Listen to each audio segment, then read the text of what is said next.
മഹത്വവും ബഹുമാനവും അക്ഷയത്വവും അന്വേഷിക്കുന്നവർക്ക് അവിടുന്ന് നിത്യജീവൻ പ്രദാനം ചെയ്യും. സ്വാർത്ഥമതികളായി സത്യത്തെ അനുസരിക്കാതെ ദുഷ്ടതയ്ക്ക് വഴങ്ങുന്നവർ കോപത്തിനും ക്രോധത്തിനും പാത്രമാകും. തിന്മ പ്രവർത്തിക്കുന്ന ഏതൊരുവനും ആദ്യം യഹൂദനും പിന്നെ ഗ്രീക്കുകാരനും ക്ലേശവും ദുരിതവും ഉണ്ടാകും. എന്നാൽ നന്മ പ്രവർത്തിക്കുന്ന ഏതൊരുവനും ആദ്യം യഹൂദനും പിന്നെ ഗ്രീക്കുകാരനും മഹത്വവും ബഹുമാനവും സമാധാനവും ഉണ്ടാകും. എന്തെന്നാൽ ദൈവസന്നിധിയിൽ മുഖംനോട്ടമില്ല.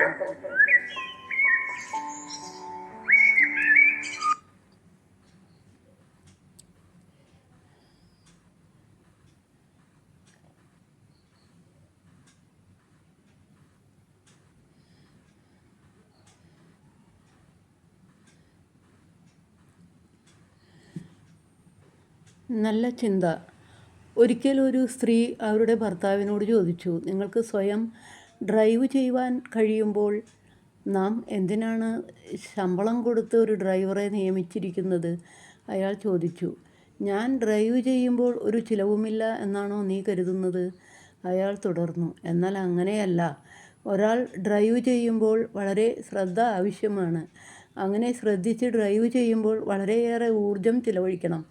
അത് ചിലവുള്ള കാര്യമല്ലേ? പിന്നെയും തുടർന്നു. പണവും മൂല്യവും തമ്മിൽ വ്യത്യാസം കാണാത്തവരാണ് പലരും. എന്നാൽ യാഥാർത്ഥ്യം അങ്ങനെയല്ല.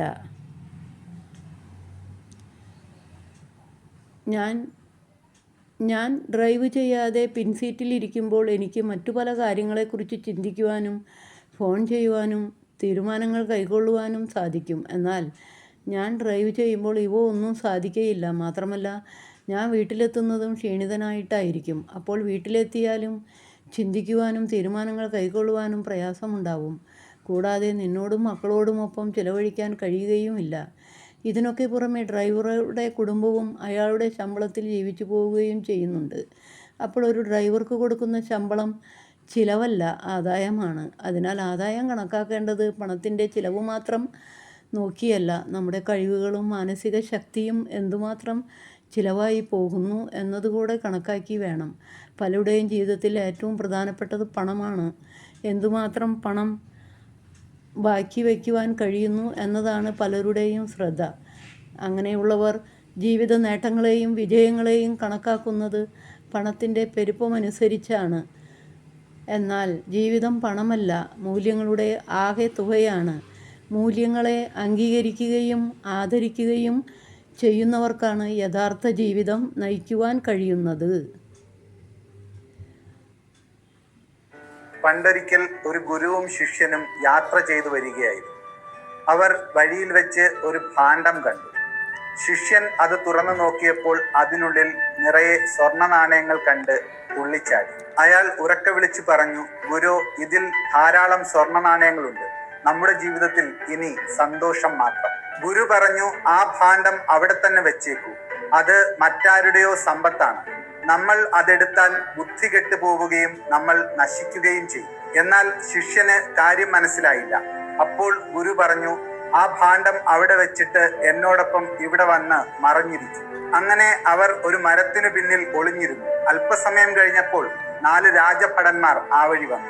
അവർക്ക് ഭാണ്ഡം കിട്ടിയപ്പോൾ അവർ സന്തോഷത്തിൽ മതിമറക്കുകയും 4 പേരും ചേർന്ന് അതിലെ സമ്പത്ത് പങ്കിടാം എന്ന് തീരുമാനിക്കുകയും ചെയ്തു. അപ്പോൾ ഒരു ഭടൻ ഇങ്ങനെ പറഞ്ഞു, ഇത് പങ്കിടുന്നതിന് മുൻപ് നമുക്ക് ഭക്ഷണം കഴിക്കാം. നമ്മൾ 4 പേരുണ്ടല്ലോ, 2 പേർ പട്ടണത്തിൽ പോയി ഭക്ഷണം വാങ്ങി വരും. അങ്ങനെ 2 പേർ ഭക്ഷണം വാങ്ങാൻ പോയി.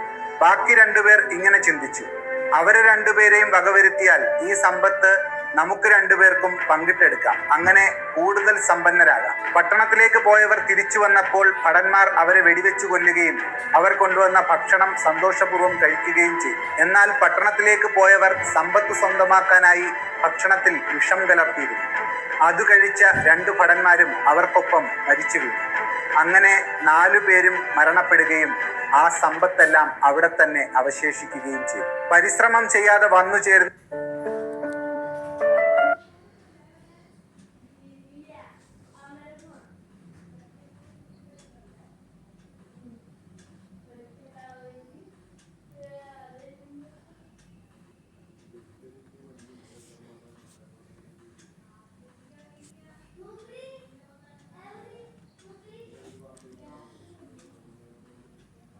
I die for the love of my Lord Jesus. Saint Margaret.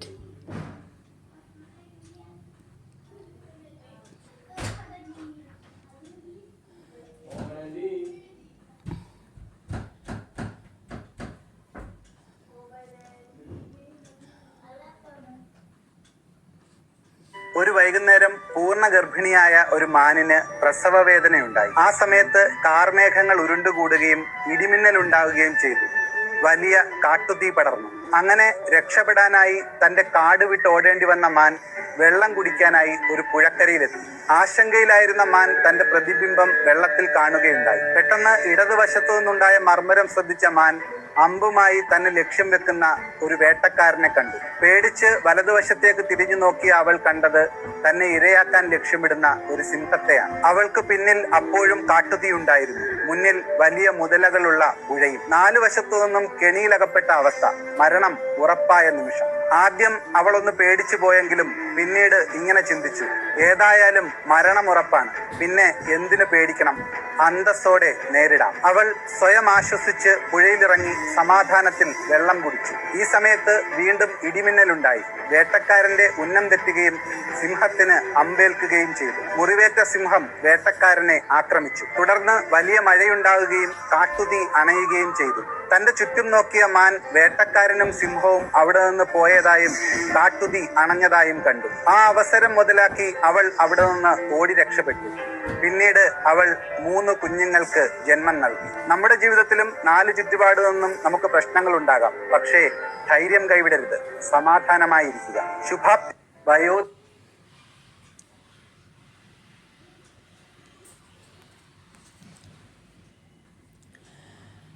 ജീവിതം ഒരു യാത്ര തന്നെയാണ്. പക്ഷേ ജീവിതത്തെ ഉപമിക്കാൻ അക്കൂട്ടത്തിലേക്ക് ഏറ്റവും യോജിക്കുന്നത് തീവണ്ടി യാത്രയല്ലേ? വെള്ളി കീറുന്ന ഏതൊരു പ്രഭാതത്തിൽ ഒരു സ്റ്റേഷനിൽ നിന്ന് കയറി തെളിഞ്ഞു വരുന്ന വെയിലേറ്റ് കിഴക്കു നിന്നും വന്ന വെയിൽ പിന്നെ പടിഞ്ഞാറ് നിന്നുള്ള ജനാലയിലൂടെ മാറി വരുന്നത് കണ്ട് പിന്നെ പതിയെ സന്ധിയും കടന്ന് കനത്ത ഇരുട്ടിലെ വലിയ ഉറക്കത്തിലേക്ക്. അതിനിടയിൽ കടന്നു പോകുന്ന ഓരോ സ്റ്റേഷനുകളും ഓരോ വയസ്സായി. അങ്ങനെ കാലത്തിൻ്റെ പാളങ്ങളിലൂടെ വഴുതിപ്പോകാതെ അത്ഭുതകരമായി തുലനം ചെയ്തുള്ള ഒരു യാത്ര. കയറേണ്ടിയിടത്ത് നിന്ന് കയറാനാകാതെയും ഇറങ്ങേണ്ടിയിടത്ത് കൃത്യമായി ഇറങ്ങാനാവാതെ അപ്രതീക്ഷിതമായി വേറെ ഇടങ്ങളിൽ ചെന്നിറങ്ങുകയും ചിലർ. പാളം തെറ്റിപ്പോകുന്ന വേറെ ചില യാത്രകൾ. അടുത്തിരുന്ന് സൗഹൃദം പങ്കുവെച്ച ചിലർ പെട്ടെന്ന് ഇറങ്ങിപ്പോകുമ്പോഴാണ് സഞ്ചരിച്ച ദൂരത്തെപ്പറ്റി പലപ്പോഴും ഓർമ്മ വരുന്നതും ഇനി നമുക്കും അധിക ദൂരമില്ലോ എന്ന് ഓർമ്മ വരുന്നതും. എത്തിച്ചേരണമെന്ന് നമ്മൾ ഉറപ്പിച്ച സ്ഥലം പ്രതീക്ഷ മാത്രമാണ്. കടന്നു പോകുന്ന ഓരോ ഇടങ്ങളും കുറച്ചു നേരത്തേക്കെങ്കിലും ഒപ്പമുള്ള ചില മനുഷ്യരും മാത്രമാണ് ആ യാത്രയിൽ സത്യമായി ഉള്ളത്. സഹയാത്രികരായി നല്ല മനുഷ്യരെ ഒപ്പം കിട്ടുന്നവരൊക്കെ ഭാഗ്യം ചെയ്തവർ. ഒപ്പമുള്ള മനുഷ്യരിലാണ് ആ യാത്രയുടെ സന്തോഷം നിലനിൽക്കുന്നത്. നമ്മൾ ഇറങ്ങുന്നില്ലെന്ന് തീരുമാനിച്ചിരുന്നാൽ പോലും ഒടുവിൽ ഒരു ലക്ഷ്യത്തിൽ അതിൻ്റെ ഓട്ടം നിൽക്കും. അതുകൊണ്ട് യാത്ര അവസാനിക്കുന്ന അവസാനത്തെ നിമിഷം വരെയും അത് ആസ്വദിക്കുക. നല്ല സഹയാത്രികരെ ഒപ്പം കിട്ടുവാൻ വേണ്ടി പ്രാർത്ഥിക്കുക. എല്ലാവരുടെയും യാത്ര മനോഹരമാകട്ടെ. കടപ്പാട്.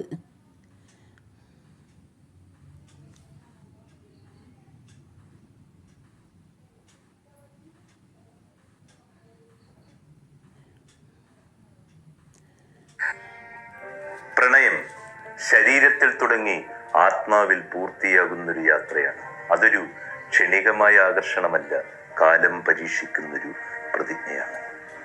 അതിൽ വിശ്വാസം വേരാകുന്നു, ക്ഷമ തണ്ടാകുന്നു, സഹനം ഇലകളാകുന്നു, സ്നേഹം പൂവാകുന്നു, നിഷ്കളങ്കത മണമാകുന്നു.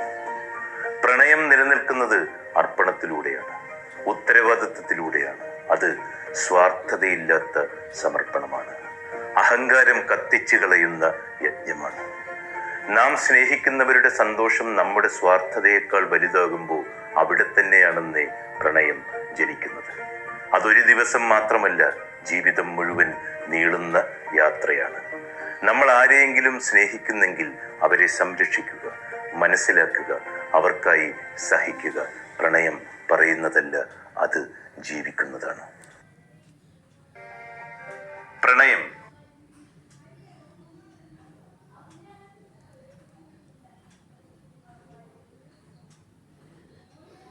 അതൊരു വലിയ കുടുംബമായിരുന്നു. ഒരു തർക്കത്തിന്റെ പേരിൽ അവരാകെ ചിതറിപ്പോയി. മുറിവേറ്റ മനസ്സുമായി അവർ ഗുരുവിനെ കാണാനെത്തി. ഒരു ഗ്ലാസ് വെള്ളം ഉയർത്തിപ്പിടിച്ച് അദ്ദേഹം ചോദിച്ചു, ഇതിലെത്ര ഭാരമുണ്ടാകും? പല ഉത്തരങ്ങൾ കേട്ട ശേഷം അദ്ദേഹം പറഞ്ഞു, ഇതിന് എത്ര ഭാരമുണ്ടെന്നതല്ല, ഇതെത്ര നേരം നമ്മൾ പിടിച്ചു വെക്കുന്നു എന്നതാണ് കാര്യം. കുറച്ചു നേരമാണെങ്കിൽ കുഴപ്പമില്ല, പക്ഷേ ഒരു ദിവസം മുഴുവനുമായാലോ നമ്മൾ തളർന്നു പോകും. വാശിയും ദേഷ്യവും ഇതുപോലെയാണ്. ഒരുപാട് കാലം അത് ചുമന്നുകൊണ്ട് നടന്നാൽ നമ്മളെ അത് തളർത്തിക്കളയും. അതുകൊണ്ട് തളർന്നു വീഴാതിരിക്കാൻ ചില ഭാരങ്ങൾ വിട്ടുകളയണം. സ്തുതിയായിരിക്കട്ടെ. അതൊരു വലിയ കുടുംബമായിരുന്നു. മൃഗങ്ങളിൽ നിന്ന് നമുക്ക് പല കാര്യങ്ങളും പഠിക്കുവാൻ കഴിയും. മഹാനായ ചാണക്യൻ തന്റെ ശിഷ്യന്മാരോട് പറഞ്ഞു, ഓരോ മൃഗത്തിൽ നിന്നും എന്തെങ്കിലും കാര്യങ്ങൾ നാം നിരീക്ഷിച്ചാൽ അതിൽ നമുക്ക് മനുഷ്യന് പഠിച്ചെടുക്കാനുണ്ട്. സിംഹത്തിൽ നിന്ന് എന്തെല്ലാം കാര്യങ്ങളാണ് നമുക്ക് പഠിക്കാൻ കഴിയുക? അദ്ദേഹത്തിന്റെ ശിഷ്യന്മാർ ഉടൻ പറഞ്ഞു, രാജകീയത, ഗാംഭീര്യം, അദ്ദേഹത്തിന്റെ ശൗര്യം. ചാണക്യൻ പറഞ്ഞു, അതല്ല, സിംഹത്തിൽ നിന്ന് നാം പഠിക്കേണ്ട കാര്യം സിംഹത്തിന്റെ പൂർണ്ണമായ ശ്രദ്ധയാണ്. ഒരു ഇരയെ വേട്ടയാടാൻ ശ്രമിച്ചാൽ അത് മുയലാവട്ടെ ആനയാവട്ടെ, തീരെ ചെറിയ മുയലാണെങ്കിലും വലിയ ആനയാണെങ്കിലും സിംഹം വേട്ടയാടുമ്പോൾ സിംഹത്തിന്റെ ഒരു പ്രത്യേകത, അത് അതിന്റെ 100% ശക്തിയും ഉപയോഗിക്കുമെന്നാണ്. മുയൽ ചെറിയ ജീവിയാണല്ലോ, അതുകൊണ്ട് കുറച്ചു മാത്രം ഉപയോഗിച്ചാൽ മതി എന്ന് സിംഹം തീരുമാനിക്കാറില്ല. അല്ലെങ്കിൽ ആന വലിയ ജീവിയാണല്ലോ, അതുകൊണ്ട് അതിനെ കീഴടക്കാൻ എന്നെ കൊണ്ട് പറ്റുമോ എന്നും സിംഹം ചിന്തിക്കാറില്ല. അത് വലുതായാലും ചെറുതായാലും എന്ത് കാര്യവും 100% ആത്മാർത്ഥതയോടെ ചെയ്യുക, ഏകാഗ്രതയോടെ ചെയ്യുക എന്ന ശീലമാണ് സിംഹത്തിൽ നിന്ന് മനുഷ്യന് പഠിക്കാനുള്ളതെന്ന് ചാണക്യൻ തന്റെ ശിഷ്യഗണങ്ങളെ പഠിപ്പിച്ചു കൊടുത്തു. പ്രിയപ്പെട്ടവരെ, നമ്മുടെ ജീവിതത്തിൽ നമ്മൾ ചെറിയ കാര്യങ്ങളും വലിയ കാര്യങ്ങളും നിരന്തരം ചെയ്യുന്നവരായിരിക്കാം. പലപ്പോഴും ചെറിയ കാര്യങ്ങൾ ചെയ്യുമ്പോൾ അശ്രദ്ധയോടെയും അലംഭാവത്തോടെയും അല്ലേ നമ്മൾ ചെയ്യാറ്? ഇത് മതി, ഇങ്ങനെയൊക്കെ മതി എന്ന ചിന്തയോടെയാണ് നാം ചെയ്യുന്നത്. എന്നാൽ വലിയ കാര്യം ചെയ്യാൻ ഏൽപ്പിച്ചാൽ നമ്മുടെ ചിന്ത എന്താണ്? എന്നെ കൊണ്ട് ഇത് പറ്റുമോ, എന്നെ കൊണ്ട് ഇത് സാധിക്കുമോ എന്ന സംശയമാണ് നമ്മുടെ ഉള്ളിലേക്ക് വരുന്നത്. നാം സിംഹത്തിൽ നിന്ന് പഠിക്കേണ്ട പാഠം എന്താണ്? ചെറിയ കാര്യമാണെങ്കിലും വലിയ കാര്യമാണെങ്കിലും എല്ലാം പൂർണ്ണ ശ്രദ്ധയോടെ അയക്കാൻ, എന്നെ കൊണ്ട് ഇത് പറ്റും, എന്നെ കൊണ്ട് അത് സാധിക്കും എന്ന ആത്മവിശ്വാസത്തോടെ. പ്രണയിക്കുക എന്നാൽ എന്താണ്? അവൻ ചോദിച്ചു. ഒരാൾക്ക് മാത്രം കേൾക്കാവുന്ന പാട്ടായി, അയാൾക്ക് മാത്രം കാണാവുന്ന നൃത്തമായി സ്വയം ചുരുങ്ങുന്ന ഒരു മാന്ത്രിക വിദ്യയാണത് എന്ന് അയാൾ പറഞ്ഞപ്പോൾ അതെത്ര മനോഹരമായിരിക്കും എന്നവൻ അതിശയിച്ചു. തീർച്ചയായും. പക്ഷെ ഒരു പ്രശ്നമുണ്ട്. കാഴ്ചക്കാരൻ വേദി വിട്ടു പോയാലോ? ഉള്ളു നിറയെ പാട്ടുകളുണ്ടെങ്കിലും കേൾക്കാൻ ആരുമില്ലാത്ത ഒരു കലാകാരനെ പോലെയാകും. എല്ലാം ഒരാളിലേക്ക് ചുരുങ്ങുകയും എന്നാൽ അയാൾക്ക് നമ്മൾ ഒന്നുമല്ലാതായി മാറുകയും ചെയ്യുന്ന ഭീകരമായ ഏകാന്തതയാണ് പ്രണയം തരുന്ന വലിയ ശിക്ഷ എന്നയാൾ പറഞ്ഞപ്പോൾ കണ്ണിൽ നനവുണ്ടായിരുന്നു. സ്തുതിയായിരിക്കട്ടെ. പ്രണയിക്കുക എന്നാൽ എന്താ?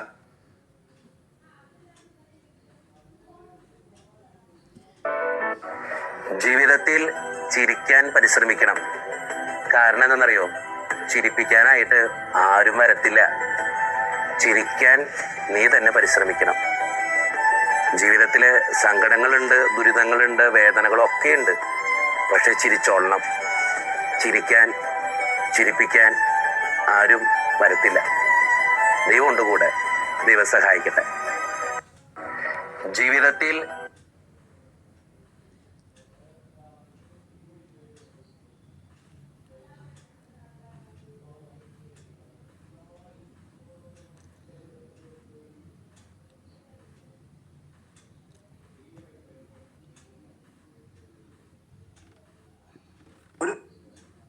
പരിശ്രമം ചെയ്യാൻ തവളയെ നമ്മൾ ഒരു ചന്തയിൽ വെറും 500 രൂപയ്ക്ക് അടിമക്കച്ചവടം നടന്നുകൊണ്ടിരിക്കുകയായിരുന്നു. അപ്പോൾ സമ്പന്നനായ ഒരു മനുഷ്യൻ ആ വഴി വന്നു. അയാൾ ഇങ്ങനെ ചിന്തിച്ചു, 500 രൂപയ്ക്ക് അടിമയോ, ഇത്ര വിലക്കുറവോ, എന്നാൽ ഒന്ന് വാങ്ങിക്കളയാം. അയാൾ കച്ചവടക്കാരനോട് ചോദിച്ചു, ഇത്ര വില കുറയാൻ കാരണം എന്താണ്? ജോലിയൊന്നും ചെയ്യാത്തവനാണോ?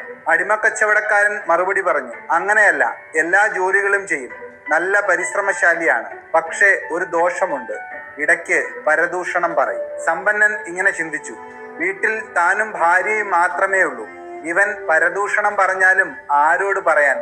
ഒടുവിൽ അയാൾ അടിമയെ വാങ്ങി വീട്ടിലേക്ക് കൊണ്ടുപോയി. ആദ്യ ദിവസങ്ങളിൽ അടിമ നന്നായി ജോലി ചെയ്തു. പക്ഷേ പിന്നീടൊരു ദിവസം അവന്റെ പരദൂഷണം പറയുന്ന സ്വഭാവം ഉണർന്നു. അയാൾ ആദ്യം തന്റെ യജമാനത്തിയുടെ അടുത്തേക്ക് ചെന്ന് ഇപ്രകാരം പറഞ്ഞു, കൊച്ചമ്മയ്ക്കറിയാമോ, യജമാനന് മറ്റൊരു സ്ത്രീയുമായി ബന്ധമുണ്ട്. ഇത് കേട്ട ആ സ്ത്രീ പൊട്ടിക്കരയാൻ തുടങ്ങി. പക്ഷേ അയാൾ അവരെ സമാധാനിപ്പിച്ചുകൊണ്ട് പറഞ്ഞു, ഒന്നും പേടിക്കണ്ട, ഇതിന് ഒരു പരിഹാരമുണ്ട്. എനിക്കറിയാവുന്ന ഒരു സ്വാമിയുണ്ട്. അവിടെ ചെന്നാൽ ഇതിന് തീർച്ചയായും പരിഹാരം കിട്ടും. പക്ഷേ കൊച്ചമ്മ ഒരു കാര്യം ചെയ്യണം. രാത്രിയിൽ യജമാനൻ ഉറങ്ങിക്കിടക്കുമ്പോൾ അദ്ദേഹത്തിന്റെ ഏതാനും താടി രോമങ്ങൾ മുറിച്ച് എനിക്ക് തരണം. അവർ അത് സമ്മതിച്ചു. അതിനുശേഷം അടിമ തന്റെ യജമാനന്റെ അടുത്തേക്ക് പോയി ഇപ്രകാരം പറഞ്ഞു, യജമാനനെ, അങ്ങേക്കറിയാമോ, കൊച്ചമ്മയ്ക്ക് പുറത്ത് ഒരു പുരുഷനുമായി ബന്ധമുണ്ട്. ഇത് കേട്ട് കോപിച്ച യജമാനൻ അടിമയുടെ കഴുത്തിൽ പിടിച്ച് ഇപ്രകാരം ചോദിച്ചു, എന്റെ ഭാര്യയെക്കുറിച്ച് അനാവശ്യം പറയാൻ നിനക്ക് എങ്ങനെ ധൈര്യം വന്നു? അടിമ പറഞ്ഞു, എന്നെ വിശ്വാസമായില്ലെങ്കിൽ അങ്ങ് ഇന്ന് രാത്രി ഉറക്കം നടിച്ചു കിടക്കുക. ഇന്ന് രാത്രി കൊച്ചമ്മ അങ്ങയെ കൊല്ലും. അയാൾ അത് സമ്മതിച്ചെങ്കിലും ഇപ്രകാരം പറഞ്ഞു, നീ പറഞ്ഞത് തെറ്റാണെങ്കിൽ ഞാൻ നിന്നെ കൊല്ലും. അയാൾ അന്ന് രാത്രി ഉറക്കം നടിച്ചു കിടന്നു. അടിമ പറഞ്ഞതുപോലെ അർദ്ധരാത്രി കഴിഞ്ഞ് അയാളുടെ ഭാര്യ ഒരു കത്രികയുമായി അയാളുടെ അടുത്തേക്ക് വന്നു. അതുകണ്ട് അയാൾ പെട്ടെന്ന് ചാടി എഴുന്നേറ്റു. കോപത്തിൽ അയാൾ തന്റെ ഭാര്യയെ പിടിച്ചു നിർത്തുകയും അവരുടെ കയ്യിലുണ്ടായിരുന്ന കത്രിക വാങ്ങി അവരെ കുത്തുകയും ചെയ്തു. ഭാര്യ തൽക്ഷണം മരണപ്പെട്ടു. ഈ വാർത്തയറിഞ്ഞ ഭാര്യയുടെ കുടുംബക്കാർ ഭർത്താവിനെ വകവരുത്തി. എന്നാൽ ഭർത്താവിന്റെ കുടുംബക്കാർ ഭാര്യയുടെ കുടുംബവുമായി സംഘർഷമുണ്ടാവുകയും ഒടുവിൽ രണ്ട് കുടുംബവും പൂർണ്ണമായി നശിക്കുകയും ചെയ്തു. ഇതുകൊണ്ടാണ് പറയപ്പെടുന്നത്, ശരീരത്തിൽ കലരുന്ന വിഷത്തിന് ചികിത്സയുണ്ട്, എന്നാൽ ചെവിയിൽ കലരുന്ന വിഷത്തിന് ചികിത്സയില്ല. അത് തലമുറകളെ പോലും നശിപ്പിക്കുന്ന മാരക വിഷമാണ്. അതുകൊണ്ട് സത്യാവസ്ഥ അറിയാതെ കേട്ടുകേൾവികളെ ഒരിക്കലും വിശ്വസിക്കരുത്. ഒരു ചന്തയിൽ വെറും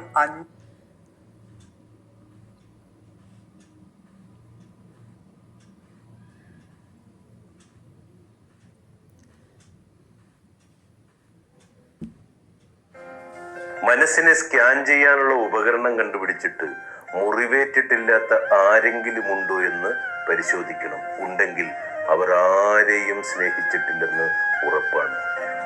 ലോകത്ത് ഏറ്റവും ഭാരമുള്ളതും ഒരു സ്കാനിങ്ങിലും കാണാനാവാത്ത മുറിവുകളും പോറലുകളുമൊക്കെ നമ്മുടെയൊക്കെ മനസ്സിലാണ്. സ്നേഹിച്ചവർക്ക് മനസ്സിൽ എവിടെയെങ്കിലും ഒരു മുറിവ് ഉറപ്പായും ഉണ്ടാകും. അത് പലപ്പോഴും കണ്ണുകൾക്ക് കാണാനാവില്ല, പക്ഷേ ജീവിതം മുഴുവനും അതനുഭവപ്പെടും. ചിരിക്കുന്ന മുഖങ്ങൾക്ക് പിന്നിൽ പറയാതെ അടച്ചുവെച്ച വേദനകളുടെ കഥകളുണ്ടാകും. അതുകൊണ്ടാണ് ചിലപ്പോൾ ഒരു ചെറിയ ഓർമ്മ പോലും ഹൃദയത്തെ ഭാരമുള്ളതാക്കുന്നത്. മനസ്സിന്റെ മുറിവുകൾക്ക് മരുന്നില്ല, പക്ഷെ സമയം ചിലപ്പോൾ അതിനെ. മനുഷ്യന്മാർ വളരെ നല്ലവരായതുകൊണ്ടാണ് എല്ലാവർക്കും നല്ലൊരു ദിവസം ആശംസിച്ചുകൊണ്ട് പ്രാർത്ഥനയോടെ ഗുഡ് നൈറ്റ്.